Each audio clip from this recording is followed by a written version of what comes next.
Good morning. It is Monday, April the 25th. I'm Shane Seeley, and this is the CBC Morning Report.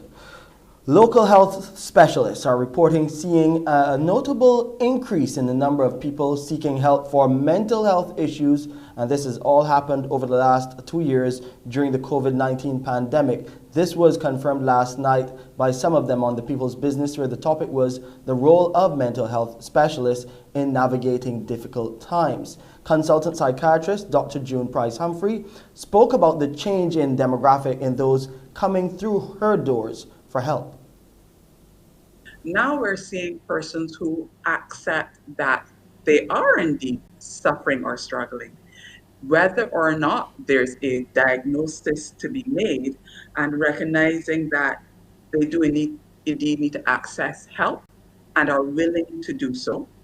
We have persons who are willing to do so in a public system who may have otherwise wanted to vote.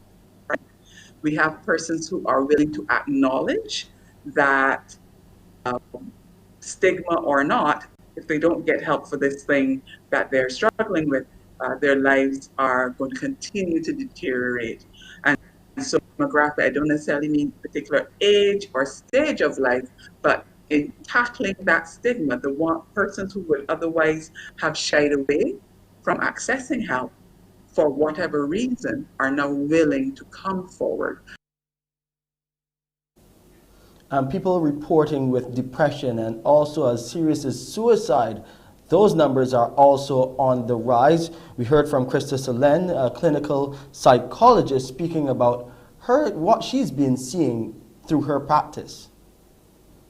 I think anxiety and depression have been quite concerning. I think also, before COVID, we would have had some challenges, right? And many of us may have ignored it. And then we have some stressors and significant stressors, and we realize, I was barely managing, but now I really need some help.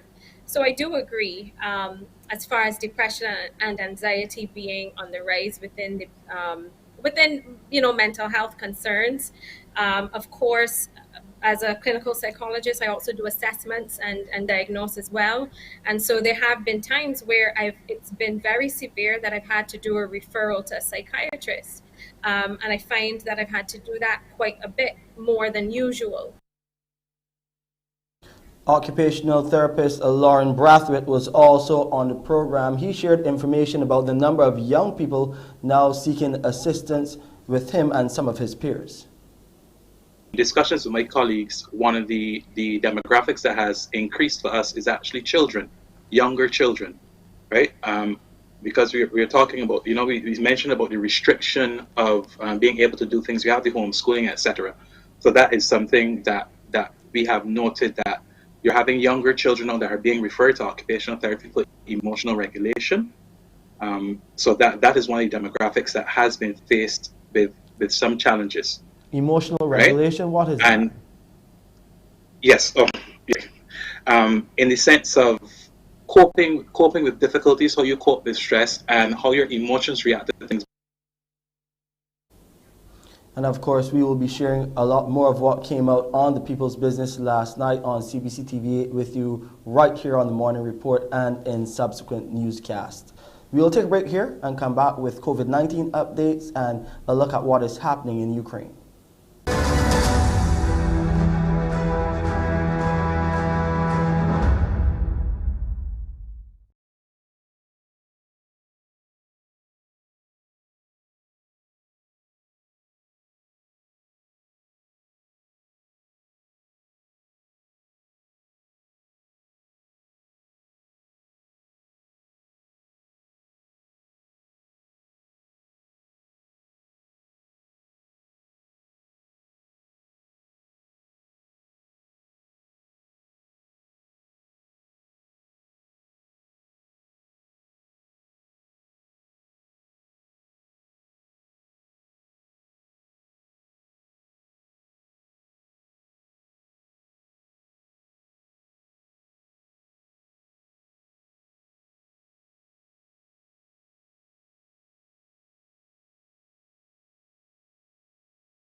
Barbados's COVID-19 tally has increased by 355. The 156 males and 199 females returned positive results from 1,213 tests conducted by the Best dos Santos Public Health Laboratory on Saturday. The new positives comprise 300 people who are 18 years and older. 86 people are now in isolation facilities, while 3,175 people are in home isolation. In more COVID-19 news, the lockdown in Shanghai has taken another turn as health officials there continue their drastic measures to contain the pandemic. There's outcry in Shanghai after government workers built fences around homes, shops and restaurants. The latest lockdown restrictions aimed at stamping out COVID-19 infections. 25 million people in China's largest city have been ordered to stay indoors for weeks. Many say they're suffering from shortages of basic necessities. To the war in Ukraine now. Yesterday, the day that Orthodox Christians celebrate Easter, saw the war entering its third month. In the shadow of war, Ukraine's president turned to a building signifying peace. Kyiv's 1,000-year-old St. Sophia Cathedral, the setting for his latest video message, marking Orthodox Easter Sunday. Easter symbolizes the greatest victory of life over death. Each of us is asking God only one thing. Everyone says the same words, the words of a great and united prayer. Great Lord, save Ukraine. Sunday also marks 2 months since Russian forces invaded. Ukrainian authorities urged those celebrating the Christian festival to follow services online. But some still made their way to church for Easter blessings. This is Bucha, outside Kyiv, a town that's seen some of the worst violence of this conflict. In other parts of the country, artillery fire could be heard as Easter services were held. Ukraine had joined the UN in pushing for an Easter truce, but with no success. And as the Russia-Ukraine war enters its 60th day, we take a look at the latest advancements by Russia in the town of Liman. The town of Liman, which is about 20 kilometers north of here, a town that we were literally unable to get to today because the shelling was so heavy. We did, however, speak to civilians coming out of it. Confirming what we could hear, saying that there were families sheltering in bunkers. We spoke to one person who described a crater in the centre of town that was believed to have been potentially from an airstrike. We cannot confirm that. And just as an indication of the kind of difficulties that people are facing here as this war continues, there was a young family that were actually trying to get into Liman at one stage. We said, well, where are you going? Can't you hear the shelling? And they said, well, we have no choice. Our home is there and we cannot afford to live in Dnipro. And that's where they'd fled to. They fled that area once before and now they were going into it. Just as it seems, Russian forces are making a concerted effort to push towards the city of Slavyansk, where we are now. In other areas, we also know that there's ongoing fighting southeast of here in a town called Popsana, which we understand is half controlled by the Russian forces, heavily contested. And as I say, it's an indication of the Russian army trying to surround Slavyansk here. As so far, at least, the Ukrainian forces seem to be keeping them back. Our time now, 30 minutes after 6 o'clock. Let's check in with Wendy Burke to see how she's starting the week with you there on Morning Barbados. Wendy? Good morning to you, Shane, and good morning to our viewers on this wonderful Monday morning. Now, we will be having our conversations on CARICOM with His Excellency Ambassador David Commichon. We'll talk all about that visit from Maxine Waters and some more. We will also be looking at World Intellectual Property Day. What does it mean for us here in Barbados? What are some of the things they do to help our country? Also, Shane, it's Vaccine Week, so we'll be telling you all about how to get vaccinated in the Americas. This is their 20th anniversary. So details of these things and more just ahead. Thank you so much, Wendy. Well, some big news coming today from a special conference to be held at the Hilton Hotel. We will be giving you a preview and you'll hear how Barbados is being recognized as a beacon for women's rights. More on that story and others right here on the Morning Report.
Back with you here on the Morning Report. There is still work to be done, but Barbados is being hailed as a beacon of gender equality and enhancement of women's political participation. That's the view of Dr. Shavannah Haythornthwaite, head of the Human Rights Unit with the Commonwealth Secretariat. She says while the COVID-19 pandemic and climate change have disproportionately affected progress in this regard, Barbados and the region continue to forge ahead to promote women's rights across the board.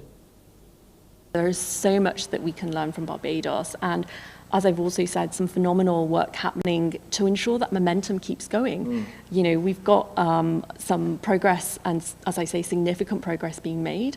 So let's keep it going for hundreds of years to come. And I'm looking to the future here so that we have that longevity. And I think Barbados can certainly share best practice and share the amazing knowledge that it's sort of utilizing in ensuring women's political participation.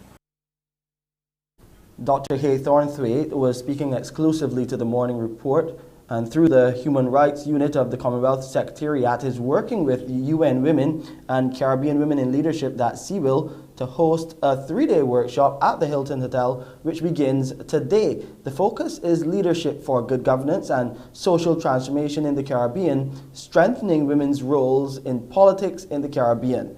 The Commonwealth Secretariat official is calling on other officials to include gender equity in every element of their policy-making agenda.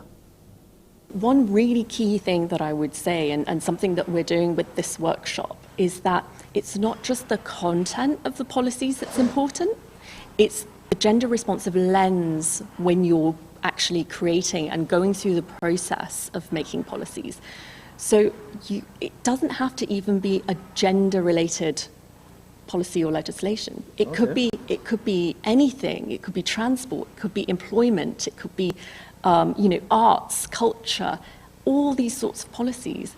If parliamentarians and ministers actually take a gender-responsive lens and actually a mainstreaming approach and incorporate and really make sure that they're thinking about gender when they're tackling and creating these policies, we can ensure that nothing will have a detrimental impact on women and girls, and that actually all aspects of society will be incorporative of gender and be gender responsive. And that forum this morning at the Hilton Hotel starts at 10 a.m. The Barbados Light and Power Company is pushing for an interim relief rate. The BLMP says this is necessary to ensure the company's continued viability pending the completion of the rate hearing. Managing Director Roger Blackman says the increase will enable the company to recover increasing production costs, distribution and administrative costs, as well as network investment costs. It will also support reliability levels while transitioning to 100% renewable energy generation. He says BLMP, with careful management, was able to defer applying for a rate increase on at least 3 separate occasions since 2019. Initially, the delay was at the request of the government due to the ongoing negotiations surrounding new operational licenses, and again delayed in 2020 and 2021 during the pandemic. In the event that following the rate hearing, the FTC sets a rate which is lower than sought by the BLMP, the company will refund all customers the difference between the interim rate and the final rate.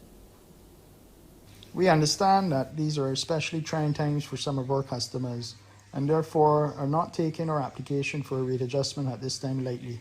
We only ever apply for adjustments when we've exhausted all other business options. It's always been a last resort, which is why we have a history of seldom applying. We've been able to avoid applying for over 12 years. However, an adjustment is now needed to meet our financial obligations and preserve system reliability for customers.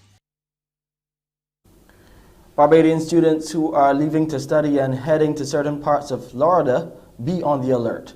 There have been reports of an outbreak of a rare, potentially deadly disease in that U.S. state. It is affecting not only those who live there, but visitors as well. There has been a surge in meningococcal disease in the Sunshine State, which has prompted an alert from the Centers for Disease Control. Speaking about the potential of seeing it here in Barbados, the acting director of medical services at the Queen Elizabeth Hospital, Dr. Clyde Cave, says there's no need for alarm. Here in Barbados, we haven't seen it very regularly. There is the occasional suspicion or identified imported case, and we would treat that case and vaccinate all people in contact with them. It's a routine vaccination for all our young people who are going to North America to college or university. And it's probably a good idea for sports teams that are traveling or hosting, because that's close contact of young people, in an enclosed environment. So something to be aware of, especially the signs of meningitis from whatever cause, which would be headache, fever, photophobia, which is light hurting the eyes. There can be seizures and other general illnesses. In children, one of the signs we look for is a stiff neck. Dr. Cave says he understands the level of concern as we're still living with fears surrounding the COVID-19 pandemic, but he explains this disease has a much different profile. Here in Barbados, we haven't seen it very regularly. There is the occasional suspicion or identified imported case, and we would treat that case and vaccinate all people in contact with them. It's a routine vaccination for all our young people who are going to North America to college or university. And it's probably a good idea for sports teams that are traveling or hosting, because that's close contact of young people, in an enclosed environment. So something to be aware of, especially the signs of meningitis from whatever cause, which would be headache, fever, photophobia, which is light hurting the eyes. There can be seizures and other general illnesses. In children, one of the signs we look for is a stiff neck. We apologize for the repetition there. We'll try to correct that in subsequent newscasts. Now, great leadership requires great sacrifices. That's a message from the chairman of the Barbados Labour Party and Prime Minister Mia Amor-Motley, as she delivered an address during the party's Founders' Day service at the St. George Parish Church yesterday. While underscoring that the journey has not been without trials and tribulations, Ms. Motley says today's leaders must emulate the spirit of perseverance demonstrated by founding leaders. Leadership demands of us sacrifice. Leadership demands of us resilience. Leadership demands of us empathy. Leadership demands of us seeing, hearing, and feeling others. And today, this party, as we recommit on the 84th anniversary, is conscious that we do so not only as you celebrate the patron saint George, but we will celebrate our founding father, the Right Excellent Sir Grantley Herbert Adams, as his birthday is celebrated on Thursday, along with the other national heroes of this land. Now, the service was attended by government ministers and other members of the Barbados Labour Party. The party's 84th anniversary coincides with National Heroes Day celebrations this week.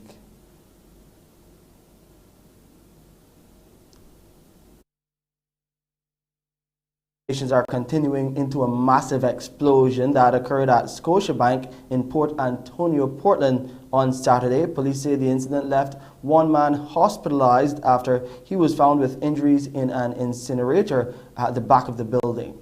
Commanding officer for the Portland Police Division, Superintendent Kenneth Chin, says the cause of the explosion is yet to be ascertained. However, criminal activity is suspected. The impact from the explosion sent shattered glass flying for more than 60 feet.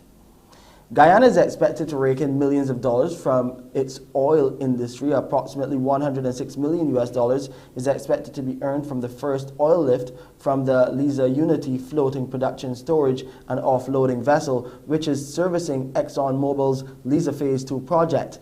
The Ministry of Natural Resources says Guyana's first entitlement lift of 1 million barrels of oil was sold to ExxonMobil's Sales and Supply LLC following a competitive bidding process by 5 companies. Streaming giants Netflix Inc. has been tumbling on the stock market, extending a sell-off that has set it on a course for a $60 billion wipeout in market value. This after it reported a sharp decline in its subscriber base. 200,000 subscribers switched off in the first quarter. 2 million more may leave by the end of June. The company says that a price hike is to blame. It also disconnected 700,000 customers in Russia after the invasion of Ukraine. Netflix has more than 221 million subscribers and plans to experiment with a cheaper option supported by ad revenue. They'll also try to woo 100 million households which use the service for free to get their own accounts. Joining us now is Todd Spangler, the New York digital editor for Variety magazine. Good to have you with us. Todd, what's gone wrong at Netflix? Can it be fixed? And is it still a growth company? Yeah, no, that's a very good question, and it's a matter of debate among the analysts who follow this industry and Netflix in particular. You know, the question is are the growth days over for? Let's look at some sports now. And defending champions Gladiola went crashing to a second defeat in the BCA T20 Cup yesterday following a 20-run loss to Wilde in the opening round on Saturday. Gladiola lost to UWI-A at Rice's last evening, going down by 5 wickets. The scores: Gladiola 79, UWI-A 82 for 5. Meantime, over at Beccles Road, Dwayne Smith knocked an unbeaten 124 with 7 threes and 13 fours. It's a smaller ground there. However, it was in a losing cause as the home side fell to its second defeat there as well by 9 wickets to Wanderers. Scores: YMPC 167 for 3, Wanderers 168 for 1. Rashawn Primus was not out on 86 and Jonathan Drake's 69. Meantime, at Queen's Park, host Spartan beat Foundation by 8 runs. Scores: Spartan 147 for 7, Foundation 139 for 8. Wilde crushed Police by 124 runs over at the SJPI ground.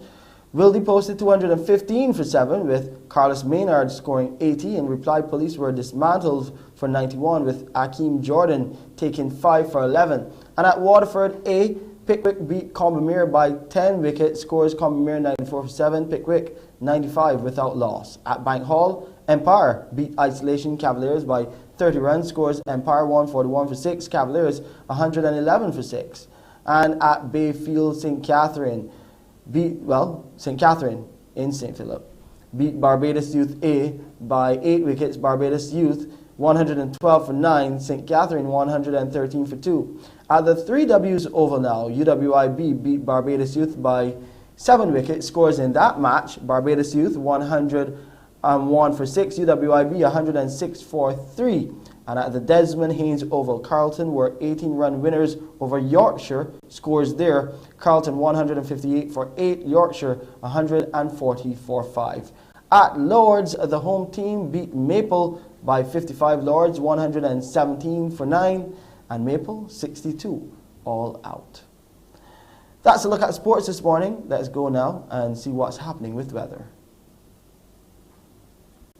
It's cooler than usual this morning. It's 24.2 degrees Celsius. That's because it's overcast and we've been having some light showers.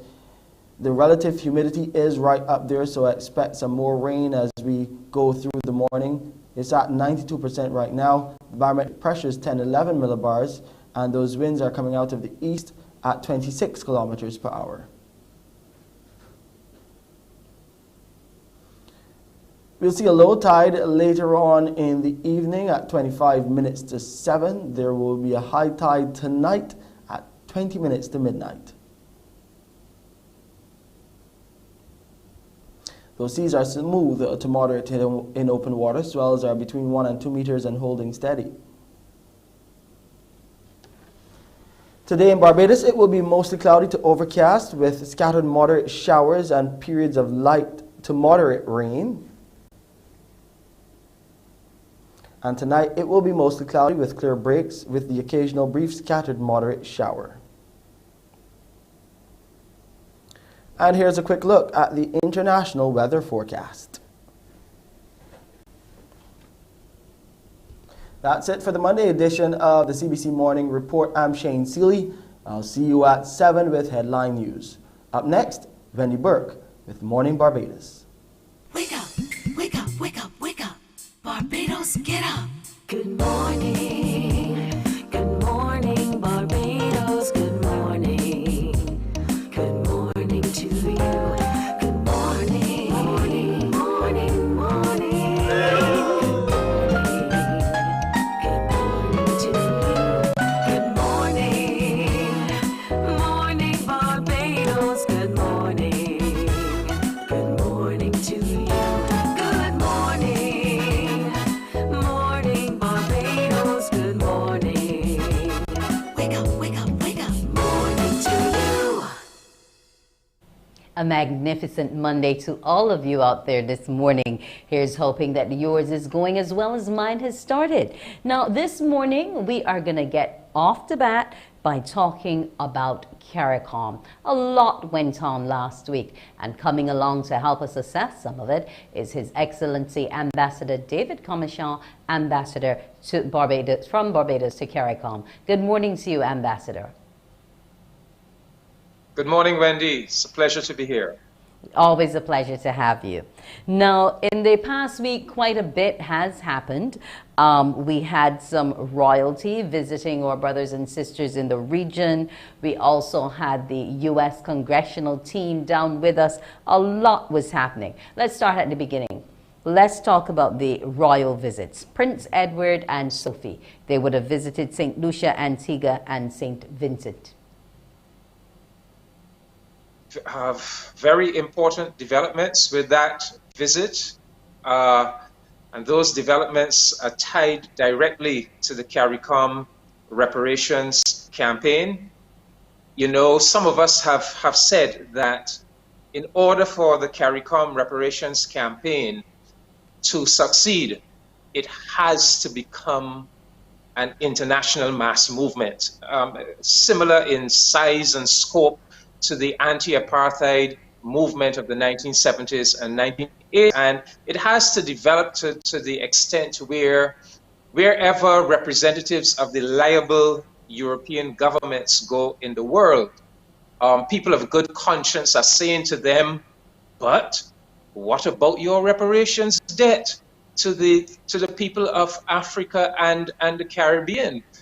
And Wendy, that is exactly what is happening now, because this royal tour, the first development occurred in Grenada when the Grenada Reparations Commission wrote to the Governor General of Grenada and said, look, when this royal couple visits Grenada, we want to meet with them to discuss Britain's reparations debt to the Caribbean community.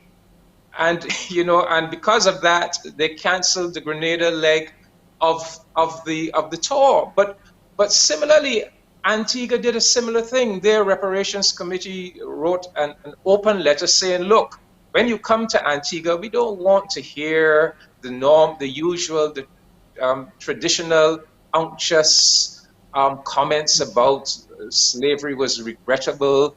What we want is a full-fledged apology and an undertaking to commence a reparations discussion. And we want you, royal family, to say to the British government that they must commence a reparations discussion. And then in St. Vincent, you had actually people protesting and making the point about reparations. So I think this, for me, this is what is most significant about this particular visit of Prince Edward and his wife Sophie. It has demonstrated that the reparations campaign is actually taking root, and I expect that from here onwards, not only members of the royal family, but high officials of the British government and other Western European governments, that they are going to be, when they travel, they are going to be met with a very similar response from people not only in the Caribbean, but in other parts of the world as well. It has started to happen. Now, we also had a visit from the U.S. congressional delegation, which was led by Congresswoman Maxine Waters, the chair of the House of Congress Committee on Financial Services. We were addressing the issue of blacklisting and the loss of corresponding banking services here within the region. We would have heard our own Prime Minister speak to, so many people being unbanked. How did those talks go for you? Well, I had the pleasure to meet with the Congresswoman Maxine Waters, the head of that congressional delegation. She's actually the chair of the House Committee on Financial Services. So that is why these discussions with her were so important. But this whole business about our loss of correspondent banking relations. This connects with the issue of reparations, because it goes to the question of our relationship with these powerful nations, and these powerful nations that became powerful because they profited from really centuries of slavery, slave trade, from plundering resources from places like the Caribbean and Africa and so forth. And as a result of that history, a very unjust structural relationship has been put in place. So, for example, these powerful countries have established bodies. They are not international bodies like the United Nations, for example.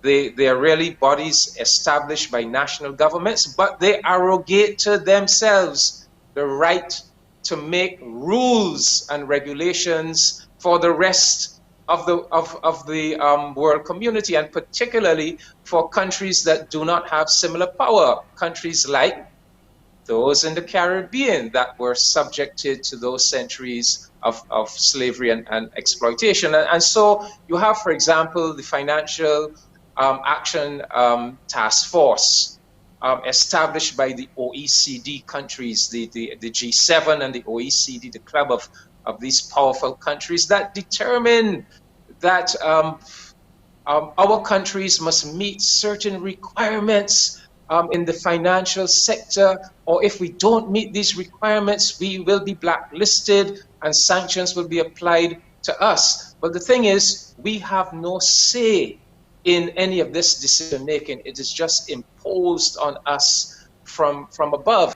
It happens with the European Union as well. And so what is happening now, Wendy, you're going to find that in all of these relationships with these powerful entities that are only powerful because of that history, we are going to be saying to them now, look, there has to be a reparative restructuring of these relationships. You cannot be wielding this kind of power and causing us so much injury and harm when in truth and in fact, because of that history, we have a fundamental right to development. And Well, you at are least under a duty now, to facilitate our development. yeah, at least now, Ambassador, we are in a better space because we've gotten them at the table and they have agreed that on an annual basis, we will be looking at this entire banking sector. So that's a great development coming out. Now, there was also a meeting on Friday dealing with CARICOM, including the Dominican Republic. And that Council of Ministers looked at the said issues or relations with the larger G7 countries, those within the European Union and the UK. How did those turn out? Yes, and the same principle for viewers. CARIFORUM is the Caribbean Forum of African, Caribbean, and Pacific states. So the African and Caribbean and Pacific states, a large number of states that have been involved in this trade and development relationship with the European Union. CARIFORUM is the Caribbean component of the African, Caribbean, and Pacific states. So it's basically CARICOM plus the Dominican Republic. So yes, we had a meeting of the Council of Ministers of CARIFORUM to look at all of these relationships that we have with the powerful European Union, the economic partnership relationship, the so-called post-Cotonou partnership, and what we call the multi-annual indicative program. But so all of these relationships, again, they're components of a relationship between Caribbean countries that were subject to those historical processes of victimization, looting of our resources, and the powerful European Union. And what we are finding once again is that the relationship is too asymmetrical. It is still one in which the powerful European Union tends to be dictating and imposing. And so again, we are at a stage now. There's a new thinking going through the Caribbean community where we are re-examining all of these relationships. We are re-examining the history upon which they are based. And we are saying now, look, there needs to be greater equity and fairness in these relationships. Our fundamental right to development needs to be respected and taken into account. So, for example, in our relationship with the European Union, they still impose these graduation policies on countries like Barbados. So, for example, Barbados, Antigua, Bahamas, Trinidad and Tobago, most of the Eastern Caribbean countries are locked out of the concessional of the national developmental aid aspect of these relationships. Also, many of the programs that are implemented through this relationship is determined by the European Union and not by us. So we are re-examining all of these relationships with these powerful nations that have come out of that history, not to do away with them, but to say, look, we need a greater recognition of what is owed to us, because we now have a fundamental right to development, and that right to development must be facilitated, and it must be facilitated within the context of a more just and equal and participatory relationship. Because what we're looking at is equity and partnership as opposed to master and enslavement. I want to thank you so much, Ambassador Commichon, for joining us. Here's hoping that these talks bear all the fruit which we in the region need as we look toward becoming more of us moving up toward that status of sovereignty and being our own masters. Thank you once again, and I'm sure that you have a full plate in the week ahead, so I wish you well. Yes, it's very, very busy, a very busy time for us, Wendy. Thank you very much. It was a pleasure. That was Ambassador David Commichon, His Excellency, the Barbados Ambassador to CARICOM. When we come back after the break, we're going to talk about World Intellectual Property Day. What is it all about? What is CAIPO, the local organization, doing to assist in this regard? We'll be back after the break. Morning, morning, morning. Good morning. Good morning to you.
Morning, morning. Good morning. Good morning to you. And welcome back. It's now time to talk about World Intellectual Property Day. And to help me, I have my guest, Tamar Grant. She's the Deputy Registrar over at the Corporate Affairs and Intellectual Property Department, also known as CAIPO. Now, this year, World IP Day will be observed under the theme IP and Youth, Innovating for a Better Future. The theme is a celebration of youth-led entrepreneurship, and it explores how the innovative, energetic, and creative minds of young people are driving positive change in their respective communities, countries, and the world. Moreover, the theme recognizes the huge potential of young people to find new and better solutions which support the transition to a sustainable future. Now, Tamar, tell me how you all over at CAIPO are helping our young people to do this. What is intellectual property, first off? Okay, yes, that's a good place to start. Intellectual property refers to the creations of the human mind. So whatever you can think of and conceive, and then actually bring it into a tangible form or state, a completed created work, that is what intellectual property is. And it covers a wide range of creations and innovations. When we talk of intellectual property, many of us would be familiar with copyright, which deals with music and written works, literary works, but it also covers trademarks or logos, patents, industrial designs, and for those who may be a bit more knowledgeable of intellectual property, it also touches and concerns geographical indications and new plant varieties as well. Okay, now we spoke to the youth and they're the ones leading this year's theme. But what are some of the areas in intellectual property that our young people have been making a contribution in? Yes. The young people are very creative, they're very talented, and their skills cover a wide variety of areas. Locally, we see there is an increase in the participation of young people in certain sectors. We're seeing a lot of youth involved in beauty and healthcare. In particular, I don't know if you may have noticed the introduction of new products relating to makeup, relating to skincare, lotions, and soap making is very popular. But we're also seeing our young people as maybe a response to the ongoing pandemic. Many of them are getting into the food industry for the first time, and others are getting into the food industry not just in terms of the production of finished products, but in terms of the beginning stages, the agricultural end of food production. Okay, because that was going to be one of the areas I was about to point out, that they're also getting into a lot of food processing and in different ways, not the traditional stuff, Yeah. so to speak. Now, given that they are creating, why should they care about intellectual property? How does it protect them in the long run? Okay. Well, anyone who is a creator or innovator should care about intellectual property, their intellectual property rights specifically, as well as the potential for intellectual property to grow their businesses and become a viable economic livelihood for them. So, in the first instance, you have to be knowledgeable about what your rights are. Too often, we see experiences, especially with young people who are not very well versed in intellectual property rights, being exploited or left in a way in such that they are unable to capitalize upon their inventions. I use specific examples. I don't know how many of the general public watching may be aware of the fact that very popular online game is facing a pending lawsuit over the fact that they incorporated a dance from a choreographer into their game without giving him any recognition as the person who created the dance. Previously, that same game had been sued by another young man. I think that was back in 2017 over the floss dance. Now, while the young person ultimately lost that case, it did highlight the importance of young people to of the importance for young people to be knowledgeable about their intellectual property rights. The second part as well for the importance of knowing about intellectual property is understanding how you can utilize your intellectual property to grow your business and to further your economic activities. Because we're seeing so many young people involved in the food industry and food processing, I'll use that as a good example. Sometimes you see businesses crop up which are selling certain types of goods, sweets, and treats. You know, we see young persons getting into doing specialized ice creams, specialized cakes, where they're using the fruits that are naturally found on the island to create unique tasting delights. But then sometimes the business may stagnate because there's only so much of that product you can sell to the market.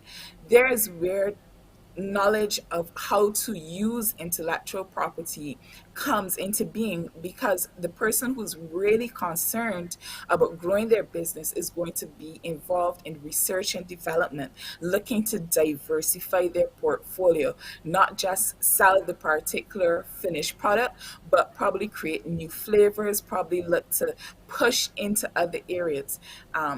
Classic example, we know about famous coffee shops in the United States who sell their drinks, their coffee beverages, but now they're into selling trademark cups and mugs. They sell their teas in the supermarket, their coffee blends in the supermarket. So it's not just the original product they started off with, but they're able to use that product, use their knowledge of intellectual property to build out an even wider business. Okay. Now, earlier you mentioned the issue of stagnation when it comes to young people. What are some of the other challenges that they find in relation to growing their business and its ideas?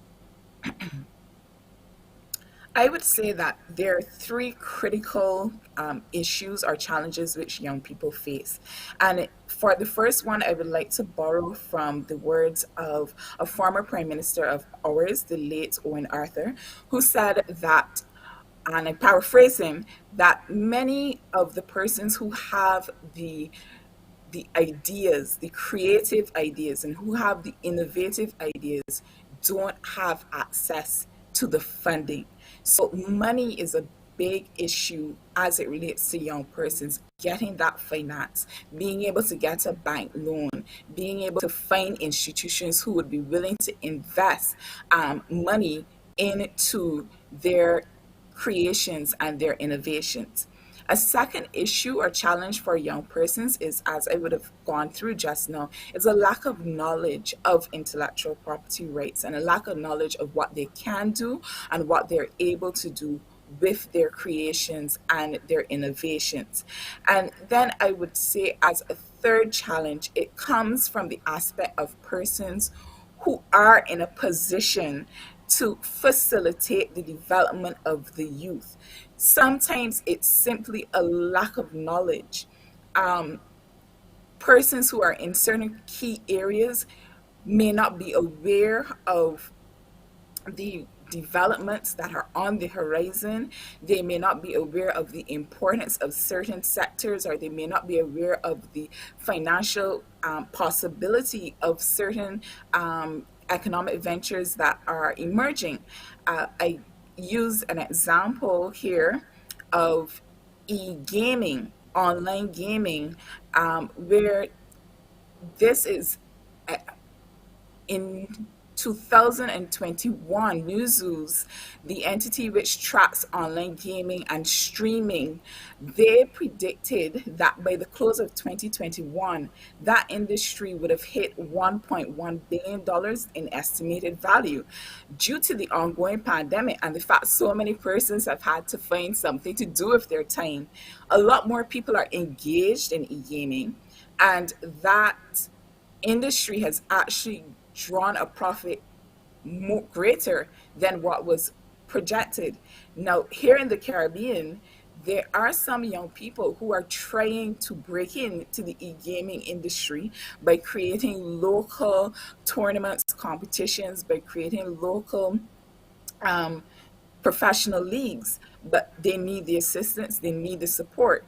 However, it's difficult to get that assistance and support when the persons who are in a position to assist you may not even be aware of the existence of that particular area of economic activity. So those are the three major issues I see. Now, today's the day. What will CARICOM be doing to celebrate it? Well, actually, we are a day early. Intellectual property is celebrated on Intellectual Property Days, observed on the 26th of April, which will be tomorrow. But we wanted to come today in advance of all of the activities which will be hosted throughout the week. So we have some webinars which are being hosted geared towards informing and educating members of the public about intellectual property. So we do have one webinar which is catering towards all things about copyright, how to create a copyright, how to protect your copyright, what you can do.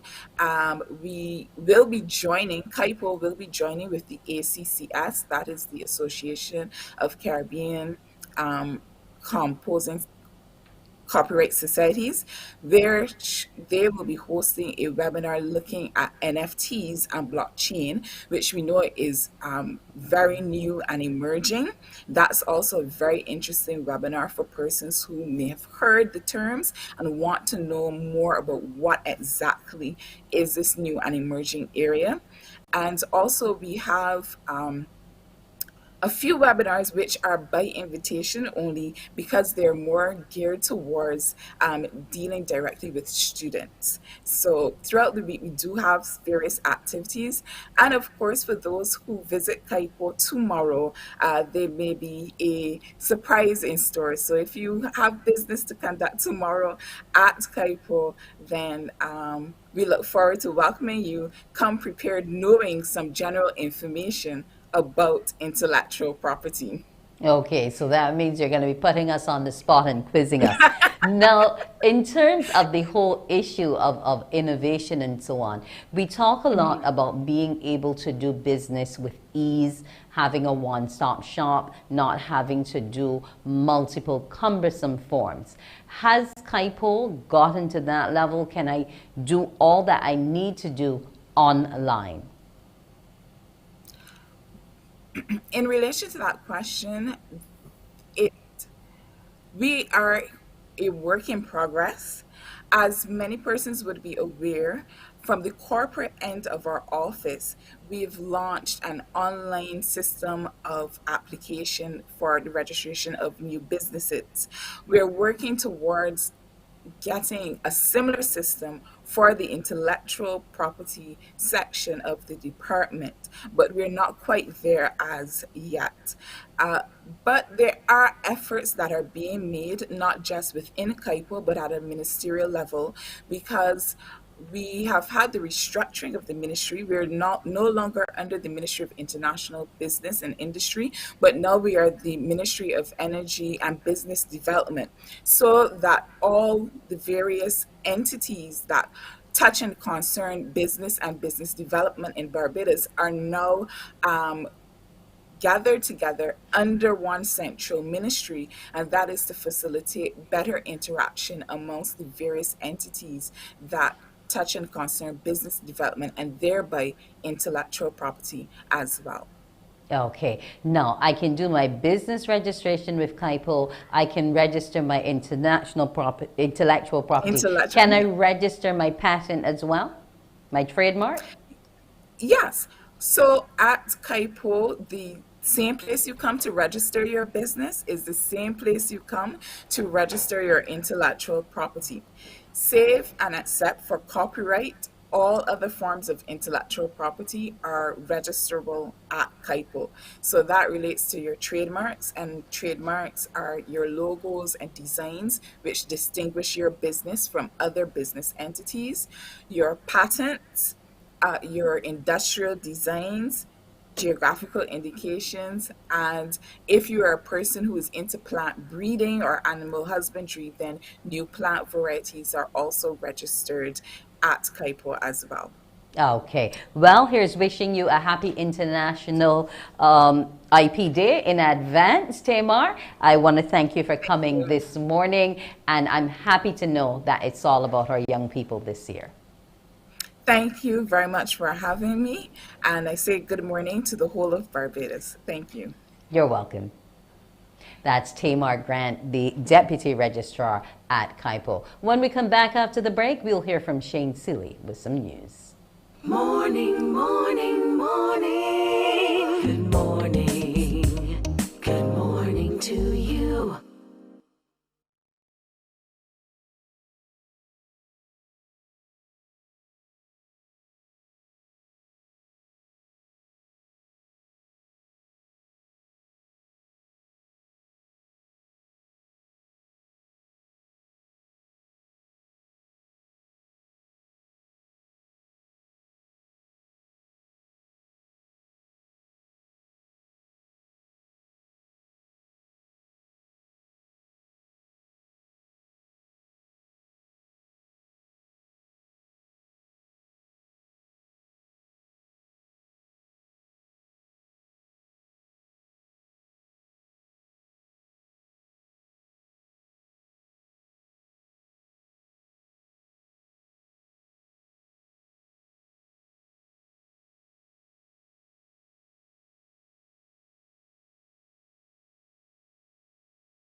Morning, morning, morning. Good morning.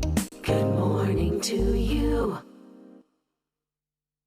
Good morning again. I'm Shane Seeley with your headline news for this Monday, April 25th. More and more Barbadians are reportedly seeking help with their mental health. That's the word from local specialists. They're saying the increases have coincided with the COVID-19 pandemic. Consultant psychiatrist Dr. June Price Humphrey spoke about the situation last night on The People's Business, where the topic and the focus was the role of mental health specialists in navigating difficult times. She revealed that there's been a change in the demographic, and she's now seeing more patients who would be considered working class. Now we're seeing persons who accept that they are indeed suffering or struggling, whether or not there's a diagnosis to be made, and recognizing that they do indeed need to access help and are willing to do so. We have persons who are willing to do so in a public system who may have otherwise wanted to vote. Right? We have persons who are willing to acknowledge that stigma or not, if they don't get help for this thing that they're struggling with, their lives are going to continue to deteriorate. And so demographic, I don't necessarily mean particular age or stage of life, but in tackling that stigma, the persons who would otherwise have shied away from accessing help for whatever reason are now willing to come forward. Meanwhile, there is concern about the number of patients coming for help with their anxiety and depression. Clinical psychologist Krista Solen says some of them are even suicidal. I think anxiety and depression have been quite concerning. I think also, before COVID, we would have had some challenges, right? And many of us may have ignored it. And then we have some stressors and significant stressors, and we realize, I was barely managing, but now I really need some help. So I do agree, as far as depression and anxiety being on the rise within mental health concerns. Of course, as a clinical psychologist, I also do assessments and diagnose as well. And so there have been times where it's been very severe that I've had to do a referral to a psychiatrist. And I find that I've had to do that quite a bit more than usual. And speaking about referrals, we're learning that more children are being referred for occupational therapy. Lauren Brathwaite is an occupational therapist. Discussions with my colleagues, one of the demographics that has increased for us is actually children, younger children, right? Because we're talking about, we mentioned about the restriction of being able to do things. We have the homeschooling, etc. So that is something that we have noted, that you're having younger children now that are being referred to occupational therapy for emotional regulation.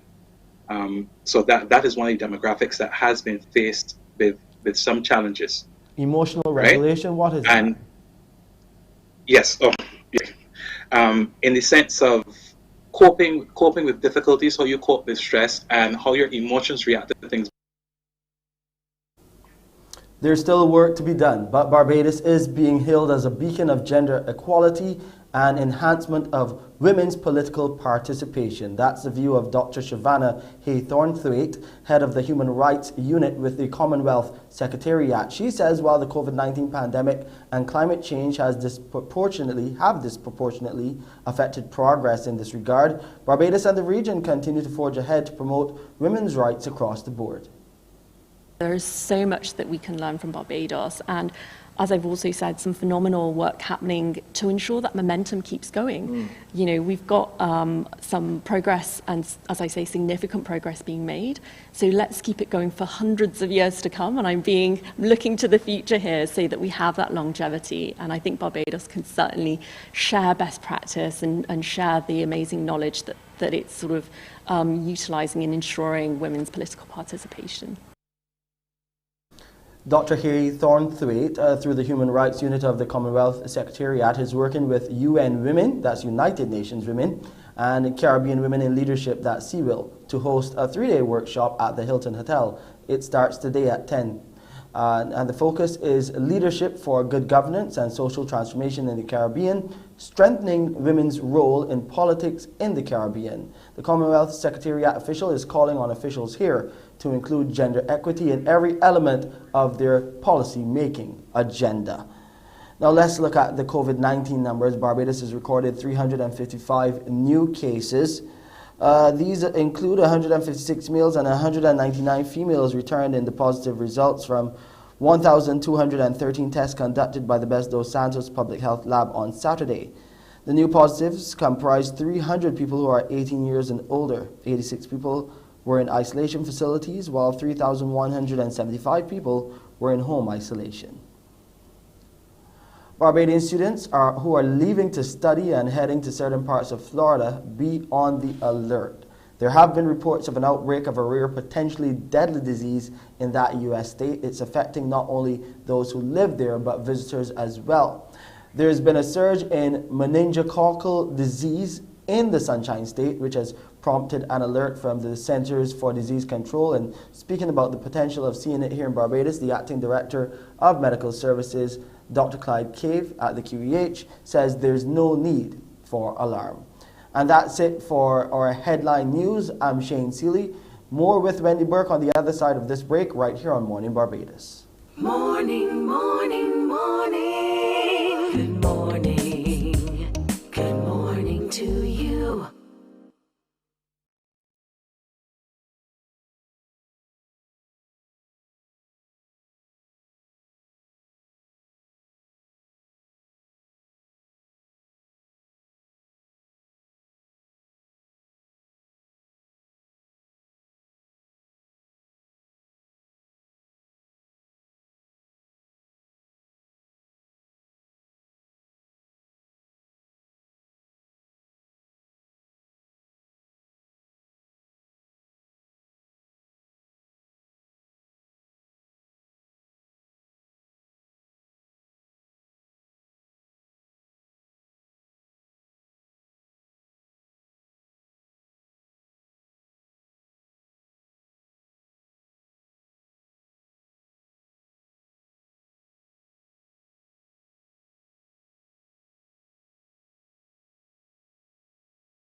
Morning, morning. Good morning.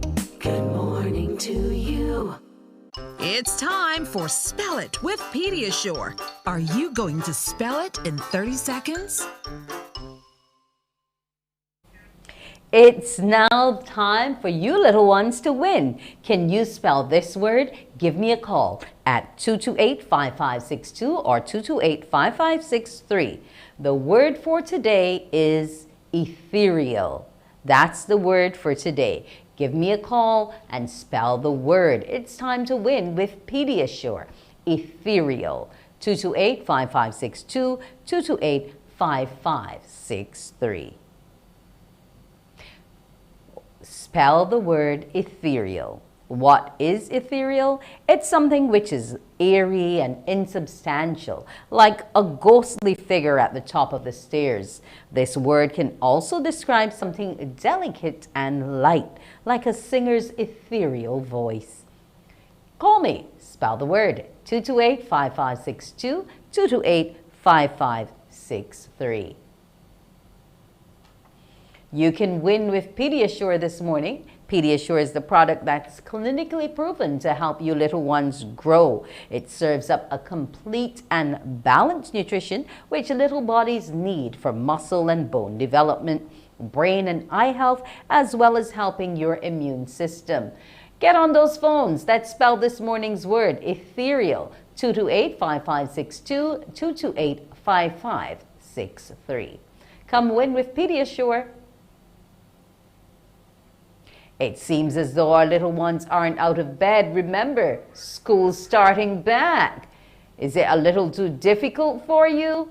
Come on, let's hear you. Get those brains ticking. CXCs are around the corner. Some tests will be coming up. CSEC is there. Come on, get on your phone lines and call. Ethereal. You're running out of time. Let's get it in 30 seconds. It's not that hard.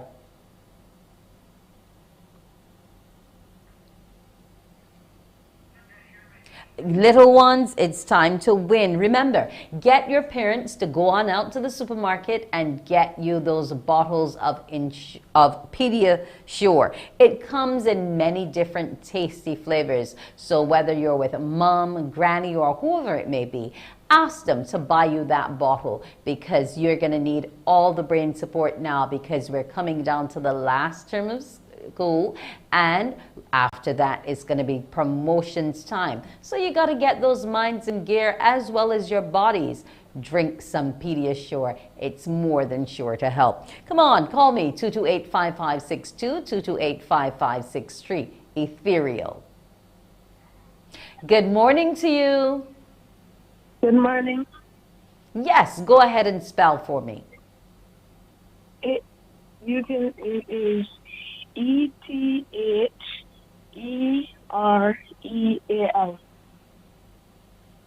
Ethereal. And you are correct. Yes.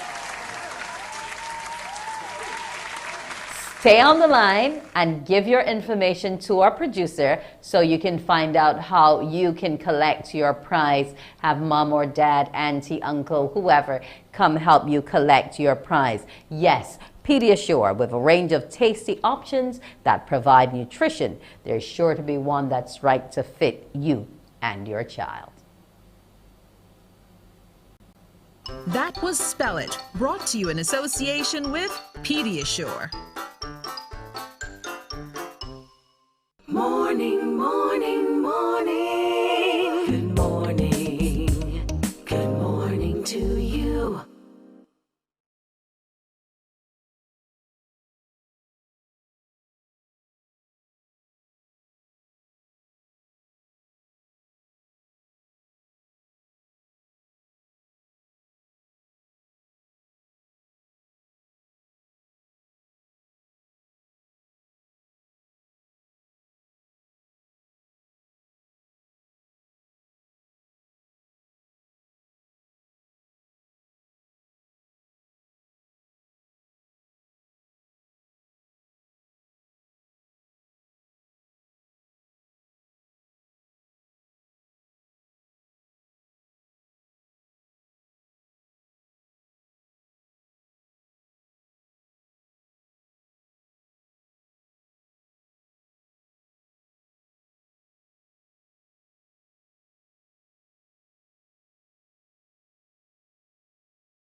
Morning, morning, morning. Good morning.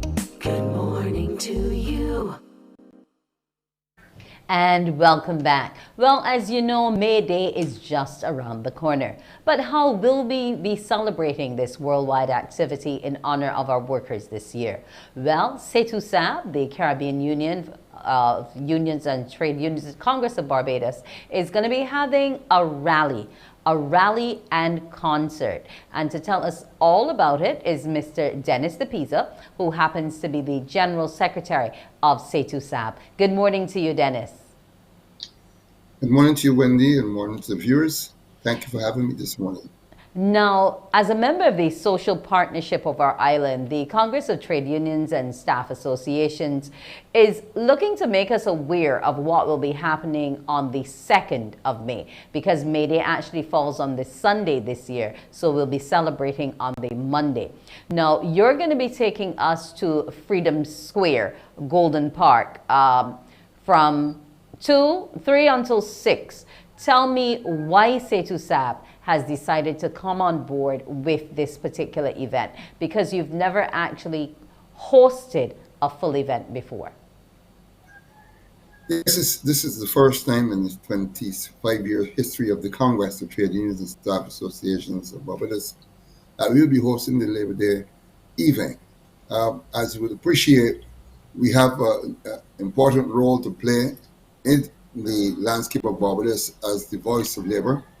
And we've taken the day to bring to Barbados to the Freedom Park.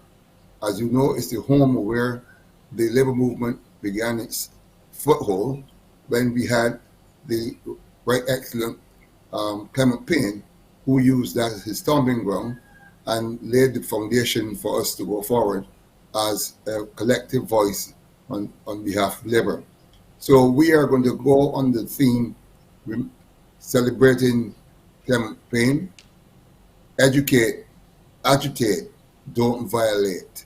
And we believe that that speaks to what we are all about, to educating the public of Barbados, to ensure that we continue to lobby for changes and for the rights of workers, and most importantly, to preach non-violence.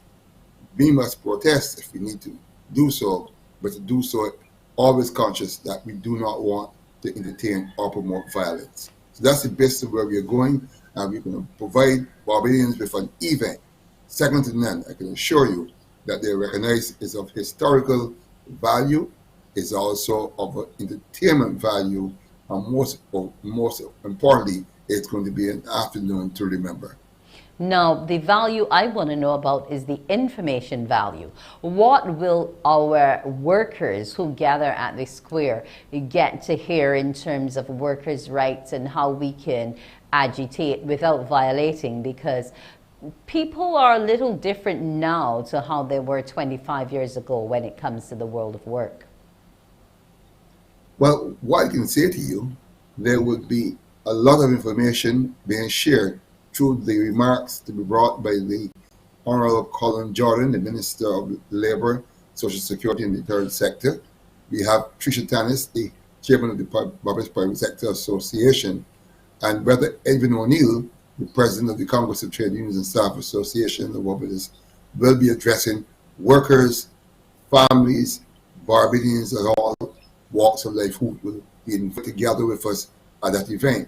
I can also say to you that we will be bringing to you members of the labor movement, leaders of the labor movement, who will also speak to you on the theme.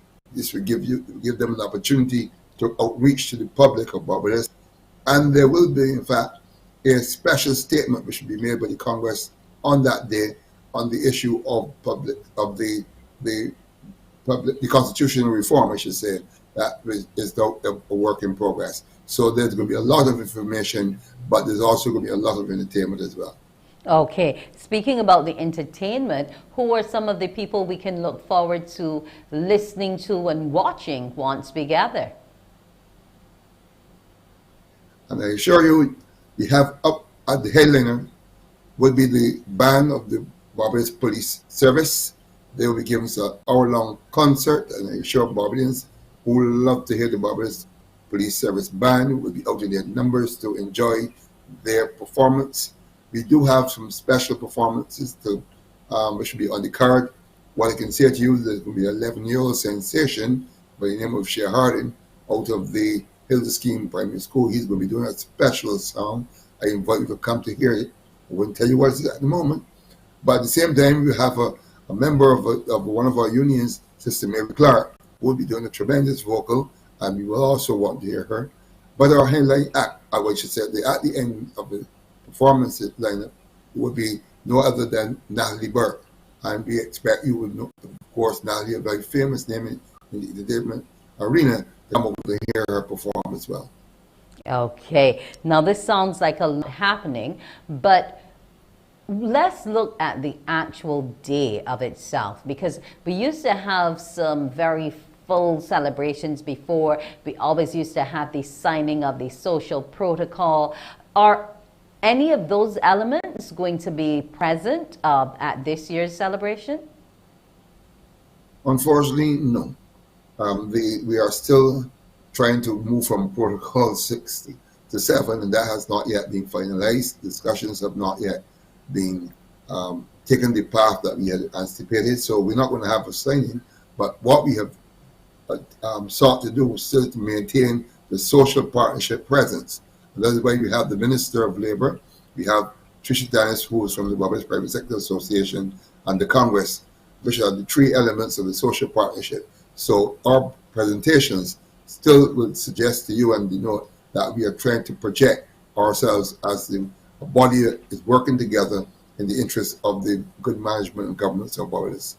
Okay, now Setu Sab is celebrating under a theme which Clement Payne made popular. But what will the world be celebrating Labor Day under what theme? Well, the theme, I'm not clear on the theme, I must admit that to you. But what I would say to you that May Day is synonymous with what we call International Workers' Day. So generally across the world, this is the basis on which the celebrations will take place. Obviously, in some countries, the dates differ, but the bottom line is that we are all celebrating the day that workers should collectively allow themselves that opportunity to come together, one, and two, to demonstrate to the world that they're all speaking up about the things that impact on them, looking out for their rights and their interests, and to give a sense of what we call solidarity forever among the ranks of the labor force of our region, Barbados, and the world. Okay, so we will see you in the square. Meet me in the square, that's what they say, as you seek to tell people how they can agitate without violating. It's been great to have you this morning, Dennis. I wish you all the best with your Labor Day rally and concert. The public, it's free for all to come, so we're going to educate, agitate, but we will not violate. So come on out on Monday, May 2nd from 3 until 6 p.m. to that event. Thank you so much, Dennis. Appreciate it and have a pleasant day to all. You as well. That's Dennis DePisa there, the General Secretary of Setu Sab. When Morning Barbados returns, we'll tell you all about a jab. Well, lots of jabs actually, because it's Vaccination Week in the Americas. So we'll be talking about all the things that you need to be vaccinated for and against with a very well-informed panel. We'll be back after the break. Morning, morning, morning. Good morning. Good morning to you.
Morning, morning, morning. Good morning. Good morning to you. And welcome back. We're going to be talking about Vaccination Week in the Americas. Yes, we're marking the 20th Vaccination Week in the Americas from April 23rd through to 30th. And each year, Barbados joins with the Pan American Health Organization and other countries in the region of the Americas in celebrating this week. This year, the slogan is, "Are you fully vaccinated?" Hashtag get all your shots. Hashtag VWA20. So, do you have all your shots? Why is it important to get them? Well, our panel will tell us. I want to welcome to the show Professor Anne St. John, who's a consultant pediatrician, LaRon Highland, the Deputy Chief Public Health Nurse Acting, and Hyacinth Green, a Senior Health Sister. Good morning to you all. Morning, Wendy. Good morning, Wendy, and good morning, viewers. Yes. Good morning. Good morning. Let's get straight to it. The importance of vaccines in serving lives is going to be highlighted throughout this week in a number of different ways. So, why Vaccination Week in the Americas, and what are the goals? Okay, Wendy. Vaccination Week of America started in 2002 when health ministers from the region of the Americas felt that it was necessary to do something to revitalize the interest in vaccine. And this was in response to a threatening measles outbreak in Venezuela and Colombia. We felt that people were starting to take vaccines for granted and you needed to get it back on the agenda. So we designated this week as a special week that the countries of the America will highlight vaccines. We will bring it into the public domain. We would ask persons to, not take them for granted, but to recognize that it's an important strategy for keeping us all healthy. One of the problems with vaccine is that because we've been so successful over the years, we haven't seen a lot of the diseases, so we're beginning to forget how devastating they can be. Yes, some of them can be minor for most people, but they can also kill. Okay. Now, Dr. St. John, is it really necessary for me to get vaccinated? Can't I just hope that my body would repel everything that comes along? Yes, Wendy, even at your age, and we're not going to talk about that, adults need to have their vaccines updated every 10 years instead of when they go to the doctor, they have to have a tetanus shot because they haven't had one for 20 years since, I believe, going into university or common entrance time. However, on a more serious note, immunization is a prevention. We emphasize prevention rather than trying to cure. And at present, the recommendation is at 2, 4, 6 months, a year, 18 months, and 4.5 years, students are vaccinated. So they are vaccinated for polio, diphtheria, tetanus, measles, mumps, German measles, meningitis vaccine, and HPV, which is against cervical cancer. So those are the main vaccines which are given. Okay. Now, if I can come to you, Sister Green, in terms of being vaccinated, what types of vaccines are we generally talking about, and what are some of the pros and cons of them? Okay, so the vaccines that Dr. St. John would have alluded to earlier, the main vaccines we look at the primary vaccines, where the children are from 2 months to 6 months. They're considered the primary vaccines. And those vaccinations are against pneumococcal, diphtheria, tetanus, polio, pretty much those vaccines that Dr. St. John spoke about earlier. Those are the most critical ones and the important ones. But then as you go on a little older at age 1 and 18 months, then that is when they will have the measles, mumps, and rubella, which Deputy CPHN would have spoken about. We had an outbreak earlier. They will have that one at a year and 18 months. And they will also have the chickenpox. The chickenpox is given along with the MMR at a year. And then at 18 months, they will get the a second MMR and the tetanus. Okay. Now, sorry. Okay. No, I was going to come back to Ms. Highland to speak to the activities for this week in terms of, having this vaccine drive ongoing. What are we looking to do? Okay, so we started on Saturday and we started with an outreach, and we're having another one on Saturday coming. For the rest of this week, Monday through Wednesday, we're having open days at all the polyclinics. And on these open days, persons, whether they're adults or children who have missed vaccine, can come into the polyclinics designated and get vaccines. You don't need an appointment or anything like that. Just walk in, bring your children's vaccination books if you have them. You don't have to stick to the particular catchment area that you usually go. We are accepting persons and we want them vaccinated. And also, this includes the COVID-19 vaccines because we want to be able to bring up the percentage of our population who are fully vaccinated for COVID-19 and the percentage who are boosted. So persons can also walk in on the different clinics open days to get COVID-19 vaccines. We are accepting everyone, adults and children. Okay. On the Friday, we have a workshop for our healthcare workers. We have to train and bring ourselves up to scratch. And as I said, we're closing out on the final Saturday with another outreach. And on that outreach, clinics will be open at Morrisburg. Well, Morrisburg is going to the Spikestown Esplanade. So persons can go down to the Spikestown Esplanade at 9 o'clock, between 9 and 3. They can go to Brantford Tate Polyclinic in Black Rock between 9 and 3, or they can go to the Randall Phillips Polyclinic in the south. That's in Oistins, and that's between 10 and 2. So you're all invited to come. Okay. Now, Wendy, yes, I was coming to you, Dr. St. John, on the issue Sure. of the vaccine coverage as relates to COVID-19. Where does Barbados stand right now? Okay, well, before we go to COVID-19, I would like to draw the attention of the public to our concern, public health prevention. And this was mentioned by Deputy CMO Dr. Anton Best. I heard it on the news reported that our national vaccine coverage for basic vaccines prevention is quite concerning. And up to 2019, we had a 90 to 97% coverage for the primary vaccines of DPT, polio, etc. However, it has fallen. 20 to 21 data reveals that we're down to 80%, and measles, mumps, rubella down to 70%. And we have got to do something about that, because when you start to fall so low, you are putting yourself in the way of having some kind of surgence of this. You're not protected, the children aren't protected. Now, the COVID vaccine, there is a range coverage of about 50% amongst students, according to the data which the ministry has. But it ranges, and unfortunately, some of the schools must have a lot lower than 50%, because I know some are up at 90%, and so are the teachers, 90% covered. So I would like to put a personal plea into parents and guardians: please allow their students to have the vaccine. We've gone through all this controversy about what it can do, and we've seen millions of people across the world, students have vaccine. It is safe. It is good to prevent transmission and reduce the complications of the MES syndrome especially. So please give your consent for your students to have their vaccine when they go back into school.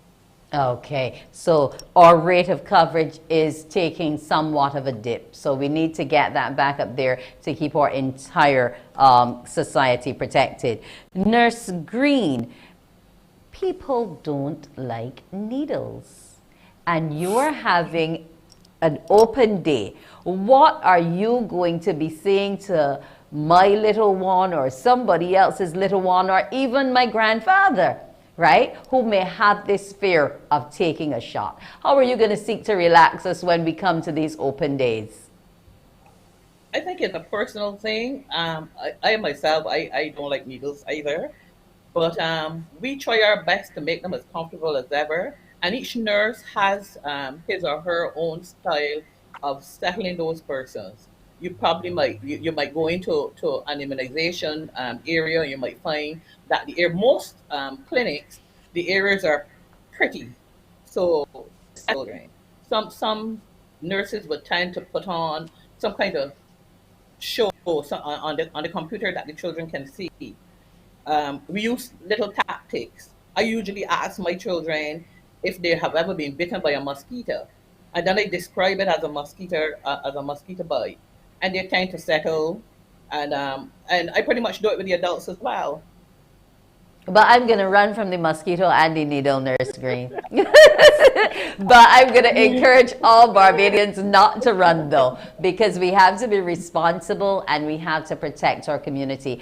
And a number of these illnesses that you're looking to vaccinate against, we have actually managed to more or less eradicate from within the Americas. And in order to keep it that way, we need to continue to protect ourselves against these viruses and diseases. So we're going to be having a big week ahead. What's the highlight for today, Miss Highland? The highlight for today is Tuesday. We have open days at a number of clinics today. So, Nurse Green, you have the list. She update us Yes, on I the do. list. Yes. So I'm going to All right, allow her so to update us on Yes, which clinic. if we can just let people know where they can go if they need to be boosted or to have a shot that they may have skipped. Okay, yeah. So today is Monday, Sister Highland, and not Tuesday. So on Monday, we're having Brantford Tate Polyclinic in Black Rock, David Thompson Health and Social Services Complex, in St. John, Edgar Cochrane Polyclinic, that's in Wildy, Morris Bayer Polyclinic, that's in Spikestown. Well, not Spikestown in R, and Vincent Scott Polyclinic.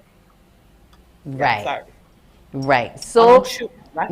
On Tuesday, quickly. Right. On Tuesday, we're going to the Glebe Polyclinic, parcel outpatient. The Glebe Polyclinic is in St. George, parcel outpatient, and Eunice Gibson Polyclinic in Warrens. I just Okay. want to reinforce what Sister Highland would have said, and to encourage persons, especially those children between the ages of 2 months and 18 months. I think that's where we saw the major breakdown that Dr. St. John would have spoken about in relation to the vaccination uptake. So we are encouraging those parents, as Sister Highland would have said, to bring them to any polyclinic that is closest to them.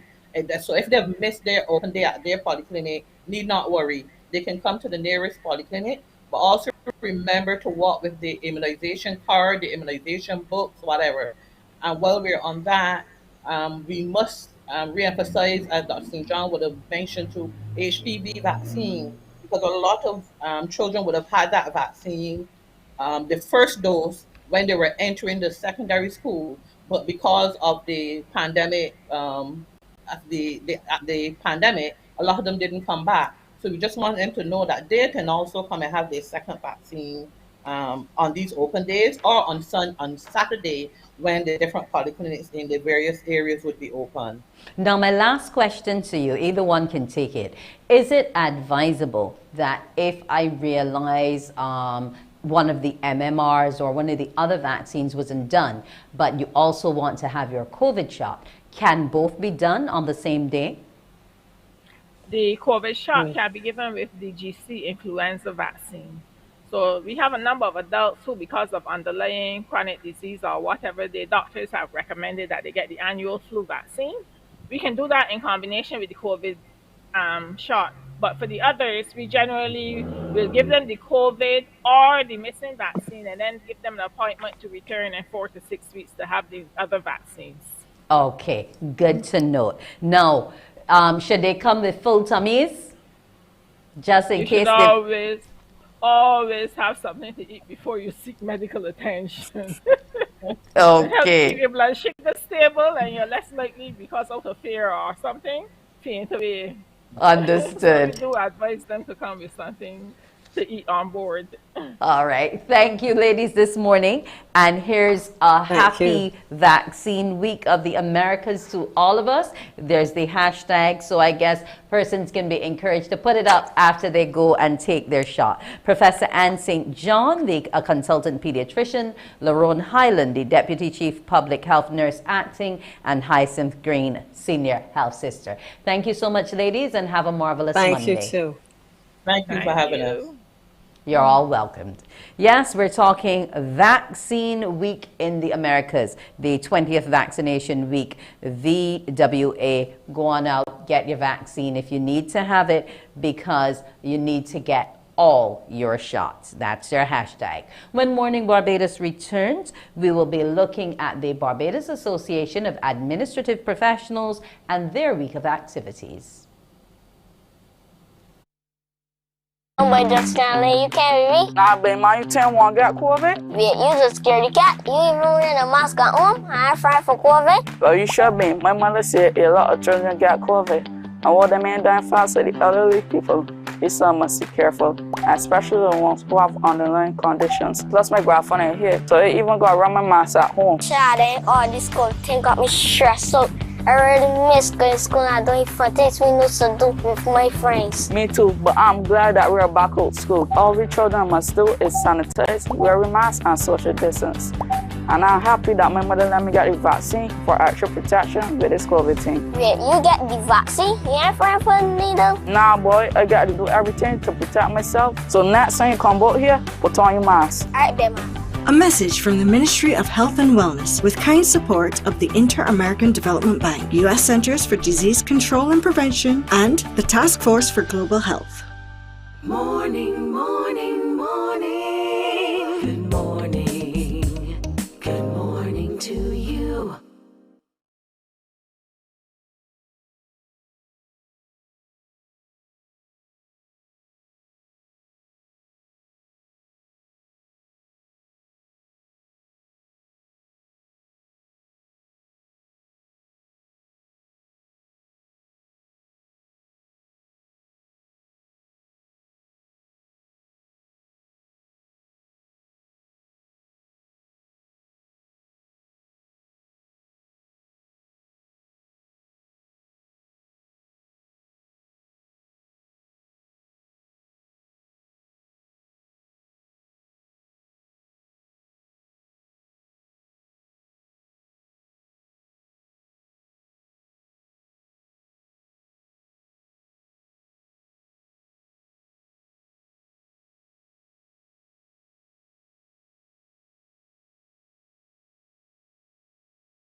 Morning, morning. Good morning.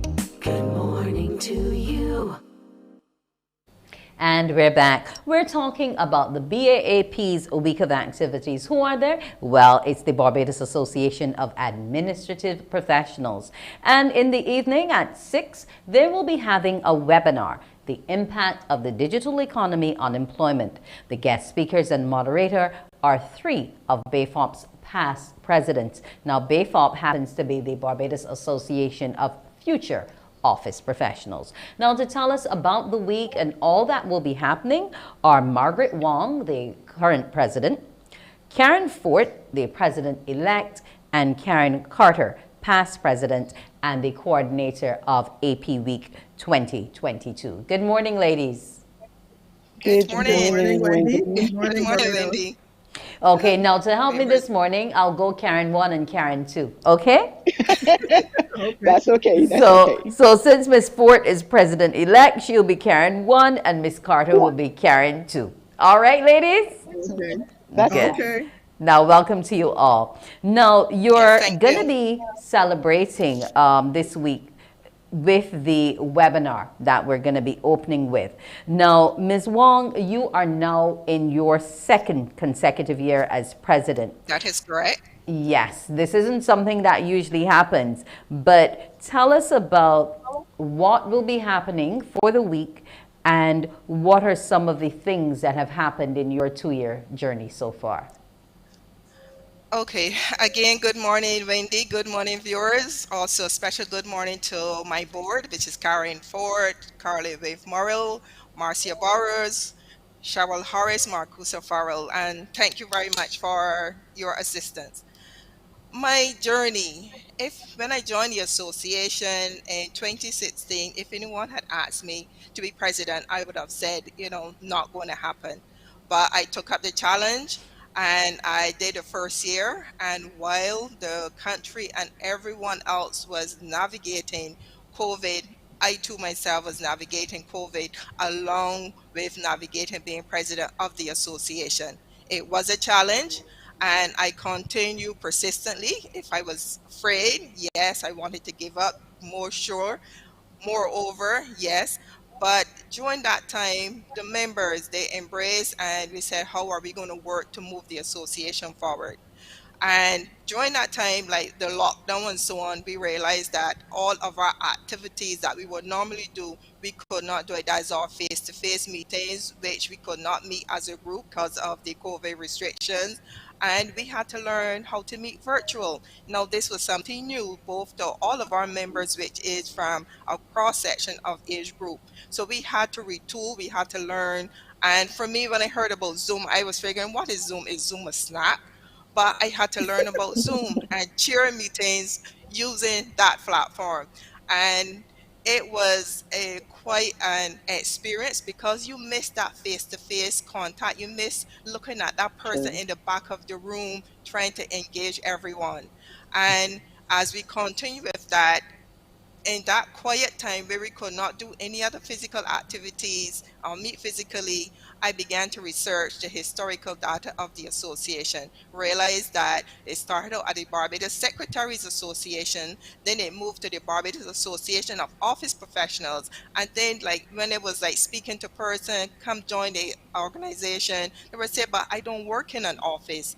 And then I realized that, persons have this mindset that to join the association, you have to work in an office. But that myth was changed because of COVID. We realized that our office can be anywhere. It doesn't necessarily have to be this brick and mortar building, but it can be anywhere, wherever you conduct your business, especially for entrepreneurs.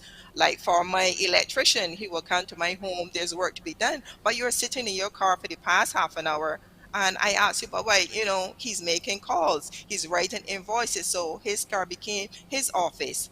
Okay. And I went to the association members and realized that we had to change the name, that this was in the works for a long time. I reviewed the records and realized, well, this is what we need to do. This is where we have to go. This is where I have to get permission from the members, draft the necessary documents. And we changed our name in November 2020 to the Barbados Association of Administrative Professionals. Okay. And one of those professionals who sits with you is Karen 1. And she is looking to help the organization build a sustainable future. Now, you take over the mantle in July 2022. How are you going to be looking to do that exactly? Good morning again, Wendy. Good morning, viewers. It's a pleasure to be here. Thank you for having us. Well, what we're going to do is we're going to build on the legacy of our past presidents, including our immediate she will be immediate past president, President Wong, and past President Leslie and past President Carter, and all those who went before us. We're going to build on that legacy and create an atmosphere where we can promote the organization, where we can ask those where we can ask those the future office professionals. We want to mentor those. We want to create an organization where our future office professionals would like to be a part of it.